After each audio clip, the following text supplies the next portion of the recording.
mis on EIS-is diagnostilised testid?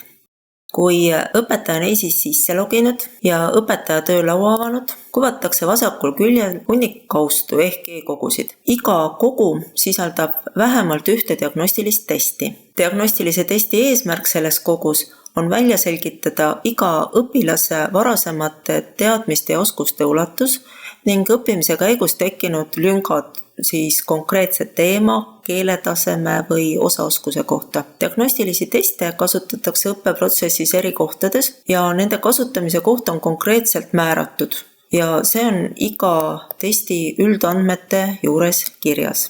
Need testid kujundavad hindamist ja on mõeldud kasutamiseks kas enne uue teema alustamist või selle õpetamise ajal või kui teema on läbitud. Nad kontrollivad õpilaste varasemaid selle teemaalaseid teadmisi ja oskusi ja on mõeldud näiteks huvi äratamiseks või siis ka kordamiseks. Mõned testid kontrollivad, et millised on õpilaste teadmised mingis teemas või millised augud tal mingi teema teadmistes on. Sõltuvalt õppekavade ülesehitusest ja õpetamise loogikast on diagnostilised testid koostatud kas lineaarsete testidena, kus test kuvatakse kõigile õpilastele ühesugustena ja ühesuunalisena või selliste testidena, kus õpilasele järgmisena esitatav ülesanne sõltub sellest, kuidas ta eelmisele ülesandele vastas. Lineaarsed teemapõhised testid koosnevad valikvastustega küsimustest ega vaja üldjuhul lahendamiseks rohkem kui 10-15 minutit. Õpilaste vastustest sõltuvate testide puhul sõltub testi sisu ja pikkus igast konkreetsest lahendajast. Õpilasele esitatakse eelnevalt antud vastuste põhjal täpsustavaid küsimusi, et välja selgitada, kus täpselt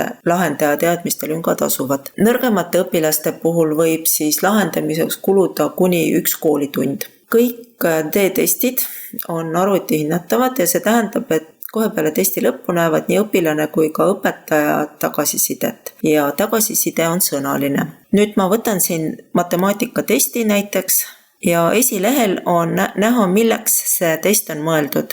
Et see on 2 keeles, õpilane võib kohe peale lõpetamist oma tulemusi näha, milleks on see mõeldud ja nüüd testi eelvaadet saab vaadata sakis eelvaade.